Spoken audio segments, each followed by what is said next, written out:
Hi guys, my name is Johan from restoration.bike, and in today's video I'm going to center these cantilever brakes. If you have any questions about this brake adjustment process, feel free to leave a comment, and please like and subscribe to the channel, which is always very much appreciated. So let's get started. The rear of this bicycle is bent, but so was the front, and as I released the bolts that fixed the wheel into place, I saw one of the forks moving slightly outward with about 1 millimeter. Now 1 millimeter in the hub is enough wiggle room to cause movement at the rim, enough so that the front cantilever brake was out of center. The Koga has a steel frame, and if there's one thing you can do with the steel more than with any other material used to build bicycles, is that you can bend it ever so slightly without compromising its integrity.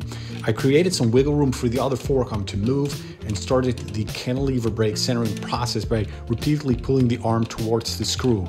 And afterwards, for the first time, the cantilever brakes worked absolutely perfectly. 1 millimeter at the top was just the amount of space needed to create a perfectly adjusted cantilever brake setup.